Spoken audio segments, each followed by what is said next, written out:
स्वरूप साक्षात्कार वाले व्यक्ति का क्या आचरण है ये यहां लिखा गया है।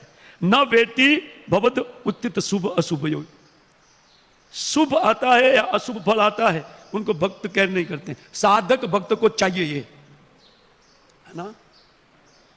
क्योंकि जब तक ये मनसा नहीं रहेगी तब तक एक ईर्ष्या या देश का भाव व्यक्ति के चित्त में आएगा, और ईर्ष्यावान व्यक्ति का भागवतम में एंट्री नहीं है, जानते ना। दूसरे श्लोक में ये बताया गया है, निर्मत्सानाम सताम वेद्यम वास्तव वस्तु अत्र, अत्र श्रीमद् भागवते वेद्यम जानने योग्य वास्तव वस्तु का वर्णन, लेकिन कौन जानेगा, निर्मत्सानाम सताम।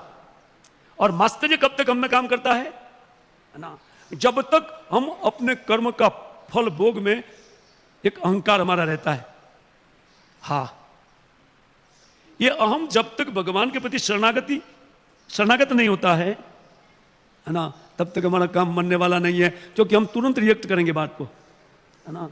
अगर किसी के द्वारा कुछ हमको बोला गया, भक्तों में भी कोई भक्त ने आपको कोई ऐसा बात बोल दिया, आपको लग जाता है, हमको लग जाता है ना, तुरंत लग जाता, अरे भाई इतना करने पर भी यार ये ऐसा क्यों बोलता है। एक बार मैंने पुणे में एक बात बोली थी, भक्तों को खूब लग गई, है ना। मैंने कहा था कि भाई देखो, ये किचन में से ये जो पाउडर मिर्ची है उनको हटा देना चाहिए। बोलते कहाँ लिखा है, प्रभुपाद जी ने कहा। मैं बोला पहला स्कंद में पाठ करो आप, है ना, अपर पर ठीक से पाठ नहीं किए हैं, अब पाठ करो ना।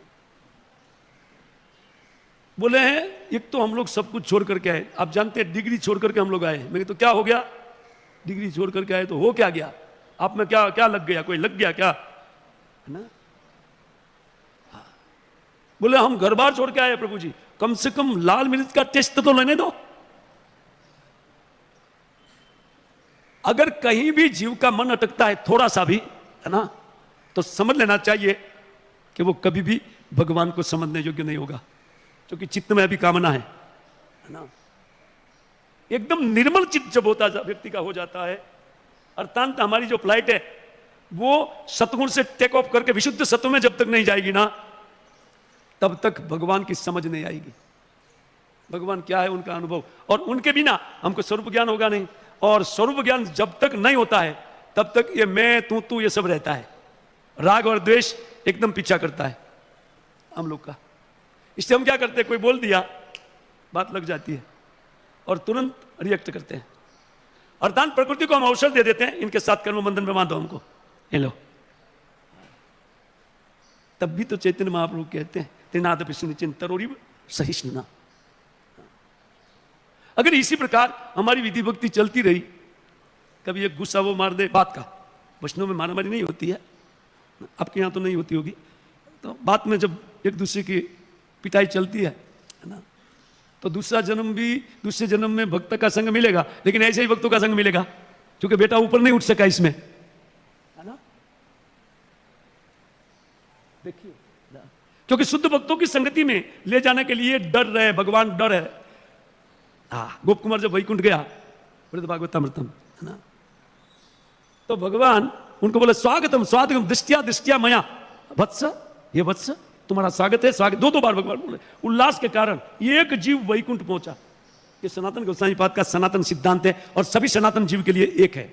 हमारे लिए भगवान उस प्रकार अभिलषित है, इतनी अभिलाषा लेकर के भगवान वेट कर रहे हैं, वैकुंठ में वेट कर रहे हैं, लेकिन हम लोग उनकी कैर नहीं करते, हम तो माया को अपना लेते हैं। कोई दूसरा बोल दिया, है ना, हम ये नहीं समझते हैं कि इसके कारण माया को हम एक मौका दे देंगे ना। और उधर भगवान ये कहते हैं, बेटा जन्मनी बोले तेरे अनेक जन्म में, जब तुम जन्म लेता था तो मैं अज्ञ की भांति नृत्य करता था कि बेटा इस जन्म में आ जाएगा, इस जन्म में आ जाएगा, है ना, लेकिन तुमने मेरे प्रति अनुग्रह नहीं किया बेटा, है ना। और जब मैंने देखा कि वस्तु तो तुम्हारा अनुग्रह मेरे पर नहीं हो रहा है ना, तब मैं तुम्हारे पर अनुग्रह करने के लिए कातर हुआ, अत्यंत दुखी रहने लगा, है ना। फिर मैंने मेरा जो मर्यादा रूपी वेद मर्यादा स्थापित किया था, उनका लंघन करके तुमको मैंने गिरिराज्य में जन्म दिया, गोवर्धन में। गुप्त कुमार को बोल रहे हैं, गुप्त कुमार का जन्म गोवर्धन का हुआ। फिर भी तू गाय चराने लगा, मेरी ओर नहीं देखा, है ना। तो तब मुझसे रहा नहीं गया, और जयंत नामक गुरु के रूप में मैं ही तेरा वो जयंत नामक गुरु हूं। गुरु और भगवान में कोई अंतर, हमारे पास ये तीन वस्तु है। भगवान पहले बोले कि तुम्हारा संपर्क नाम से नहीं हुआ। अगर नाम से थोड़ा सा संपर्क मिलता था, यद्यपि छलिया है नाम और मुझे छल नहीं आया, है ना, कि मैं छल पूर्वक तुमको वैकुंठ मेरे नाम की तरह, अच्छा नाम बोले वो अजामिल जैसे दुष्ट या पापी व्यक्ति को भी, है ना, उनके बेटे के बहाने उच्चारण करके उनको वैकुंठ लेकर के आया, ऐसा छल मुझे नहीं आया। इसका अर्थ तीन वस्तु बोल रहे हैं भगवान, नाम, धाम और गुरु, जो तीनों हमारे पास है कि नहीं? अभाव है, हम लोग वृंदावन जाते रहते हैं ना, और नाम हम लोग जप करते हैं, और गुरु है या कोई गुरु ग्रहण करने की लाइन में है इस परंपरा में, है ना। ये महान वैष्णव परंपरा जो है उसमें गुरु मिलने का अर्थ होता है प्रेम के अलावा कुछ कोई भी चीज की डिमांड नहीं होनी चाहिए। स्वरूप सिद्धि की और भी भक्त लोग नहीं देखते हैं, लेकिन उनका आचरण कैसा होता है, वो आचरण को क्रॉस करना पड़ेगा हम लोग को। ये आचरण लिखा है, न भवद उत्थ शुभ अशुभ हो। जब भी हमारा अशुभ चढ़ करके हमें दुख देता है तो ये नहीं सोचना चाहिए कि मेरे कर्म का फल है।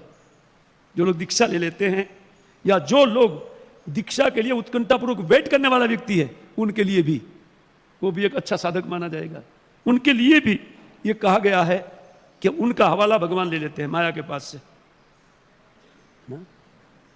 और अनेक जन्म के अनेक जो पाप किए हुए हैं उनमें से सैंपल देते रहते हैं, क्योंकि सैंपल नहीं देंगे तो बेटा भजन नहीं कर पाएगा, थोड़ा दुखी होगा तो भजन में आगे बढ़ता रहेगा। उन दुख को हम सहन नहीं कर पाते हैं और ईर्ष्या कर लेते हैं, है ना, क्योंकि भक्तों की संगति में हमें रखा गया है। इससे बढ़कर भगवान की क्या कृपा हो सकती है?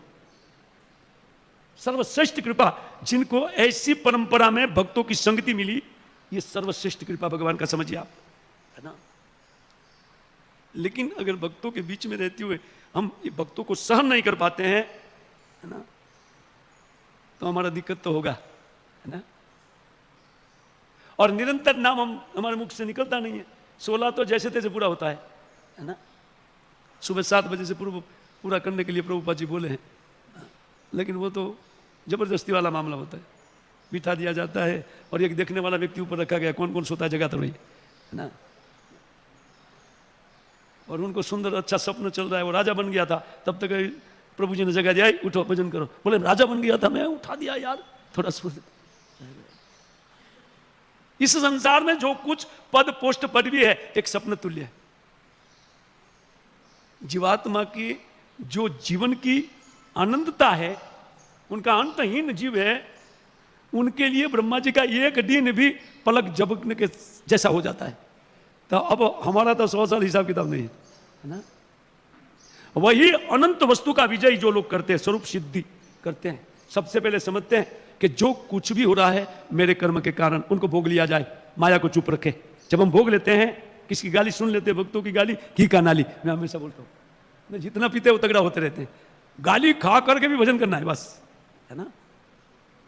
जब इस सिचुएशन में होंगे हम लोग, तो हम लोग उन स्वरूप सिद्ध व्यक्ति के अनुगमनकारी हो गए हैं, ये समझना चाहिए। शुभ अशुभयोर भवद न वेत्ति तब अवगमी, ये आपके द्वारा दिया गया है, इसलिए वो जानते ही नहीं उनके कर्म फल को।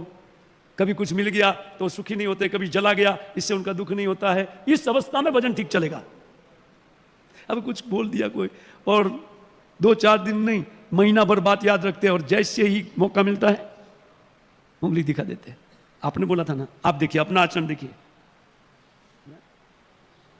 है ना। हम लोग बोल देते हैं।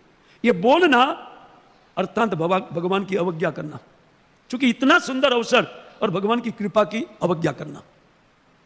इससे भक्त लोग सहनशील होते हैं, जो कुछ भी बोले सहन कर लो। क्यों? क्योंकि एक जीवन में सहन करने अगले में नहीं आएगा, है ना, अगला मुक्त जीवन मिलेगा।